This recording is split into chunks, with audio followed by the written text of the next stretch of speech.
Assédio sexual. Ele ocorre sempre nas relações de trabalho. E para saber um pouco mais sobre isso, eu vou conversar agora com o professor especialista em Direito, Paulo André Trindade. O que é que caracteriza o assédio sexual? A OIT acabou descrevendo algumas características para o assédio sexual. E nessa descrição acabou sendo qualquer ato sexual, favorecimento sexual ou convites impertinentes que tenham a característica de manutenção ou promoção na relação de emprego. E é sempre na relação de emprego. Na característica penal, obrigatoriamente, ela tem que ser na relação de emprego. Nós temos assédio sexual com outras classificações, mas o previsto no Código Penal, obrigatoriamente, ela depende de uma relação de hierarquia ou ascendência laboral. Como diferenciar o assédio sexual de uma cantada? O assédio sexual tem como característica imprescindível relação de hierarquia e ascendência, prevalecendo-se de emprego, cargo ou função. Então, eu estou, por exemplo, assim, num assédio sexual quando o superior ou ascendente em uma relação privada prevalece do cargo, emprego ou função para constranger a obter um favorecimento sexual. Já por outro lado, quando eu não tenho essa relação laboral, é possível, só que não tem incidência do direito penal para o assédio sexual. Nessa relação trabalhista, o assédio sexual, como é que ele acontece? É sempre do nível superior para o nível inferior? Na verdade, nós temos umas classificações assim: assédio por ascendência, assédio por descendência e assédio paritário. Só há crime de assédio sexual do Código Penal quando esse constrangimento ele decorre de uma relação vertical de ascendente para descendente. Por qual razão? O próprio Código Penal exige que seja um superior hierárquico, um ascendente, e que ele se valha da relação de cargo, emprego ou função. Se eu não tenho essa relação de hierarquia, se essa relação ela é horizontal, ambiental, não tendo essa relação, eu posso ter outro crime menos o assédio sexual. Agora, e é pouco provável que isso ocorra, quando o descendente, o que está abaixo, vá fazer esse constrangimento com o superior, e aí a relação na fática, pelo menos, é quase impossível, pode ter qualquer crime menos a parte de assédio sexual. E te arrisco a dizer que é mais por uma demissão. Como é que a vítima pode provar o assédio sexual? O meio probatório ele é um pouco mais complexo. Por qual razão?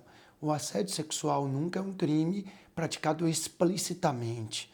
Então eu tenho um crime praticado às ocultas e normalmente por meio verbal, uma importunação por meio verbal. Nada impede que eu possa, através de testemunhas, através de e-mails encaminhados para a pessoa, que eu faça um conjunto probatório que, ao final, caracterize essa importunação na relação de emprego, cargo ou função. No âmbito trabalhista, é preciso haver o desnível de poder para caracterizar o assédio sexual? O assédio sexual, obrigatoriamente, nós denominamos assim, que ele é um crime bipróprio. Por quê? Tanto o sujeito passivo, vítima, quanto o sujeito ativo, autor do crime, ele precisa deter uma qualidade específica. O sujeito ativo, ele precisa ser superior ou ascendente na relação privada.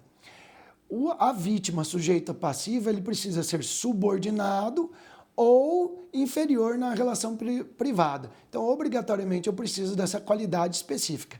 Além da pessoa retirar o proveito, se prevalecer da relação de cargo, emprego ou função. Então, eu preciso de dois elementos, da relação superiores e inferior, e eu preciso ainda tirar o proveito dessa condição. Senão nós chegaríamos ao absurdo de um chefe nunca poder se relacionar com a sua secretária amorosamente e no futuro ter um promissor casamento. Então eu preciso das relações hierárquicas e, além disso, eu preciso tirar proveito dessa relação de hierarquia. As mulheres são as maiores vítimas do assédio sexual? Embora hoje na Constituição de 88, 2013, você tenha a possibilidade de qualquer pessoa, até porque o tipo penal fala em constranger alguém, isso permite na relação homem e mulher. Na prática, a mulher é a maior vítima desse tipo de crime. Então, numa pesquisa recente, nós podemos falar que as mulheres seriam em torno de 11% das mulheres no Brasil, na relação de emprego, são as mais vitimadas. O número de denúncias de abuso sexual vem aumentando nos últimos anos? A estatística é um pouco complexa. Por quê? Muitas vezes você não tem o dado da pessoa que é vítima e acaba, por alguma razão, informando ser vítima desse crime.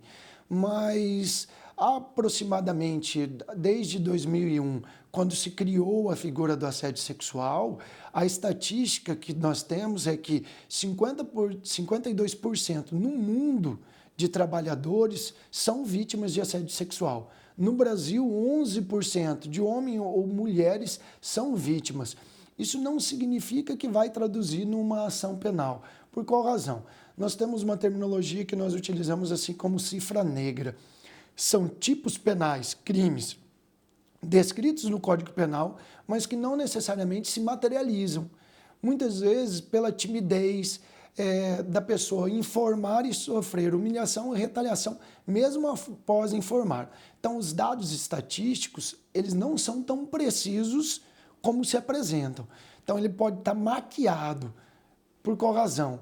A vítima do assédio existe e muitas vezes, por necessidade daquele emprego, nem informa aquele assédio. Então, ela já não cai nessa estatística que eu acabei de informar. Quem comete, quem pratica o assédio sexual está sujeito a que tipo de pena? O crime de assédio sexual ele é um crime de menor potencial ofensivo. Então, ele vai para os juizados especiais criminais. Por qual razão? Hoje nós temos uma pena de 1 a 2 anos, que caracteriza, pela Lei 9.099, um crime de menor potencial ofensivo. Excepcionalmente, quando a vítima for maior de 16 anos, menor de 18, porque a Constituição permite o trabalho dos menores de 18 anos em condições peculiares, pelo próprio artigo 7º, inciso 33 da Constituição Federal. Eles vão ter uma causa de aumento de pena de até 1/3. Isso não permite o âmbito dos juizados especiais criminais. Então, essa pena de 1 a 2 anos faz com que a competência do crime de assédio sexual seja exclusivamente dos juizados especiais criminais. Além da justiça trabalhista, a vítima do assédio sexual encontra proteção em outro setor jurídico? O assédio sexual ele é exclusivamente penal, mas nós temos outras hipóteses de proteção do assédio. Esse assédio ele é muito mais protegido, seja num ambiente administrativo, civil ou trabalhista. Então, a vítima do assédio sexual, ela vai encontrar a guarita, proteção no direito penal. Mas isso não impede que no assédio moral, que vai muito além do penal, ela seja protegida pelo ramo do direito civil, do direito trabalhista, do direito administrativo. Exemplo, hoje o TST, ele acaba por conceder indenizações específicas por vítimas de assédio sexual, porque alguma razão houve uma demissão em razão desse assédio sexual, e inclusive no assédio moral. Aquela pessoa que é vítima de humilhação, de retaliação na parte trabalhista. Então, são indenizações exclusivamente pecuniárias. No direito penal, nós temos a punição, a prevenção, mas com penas restritivas e privativas de liberdade.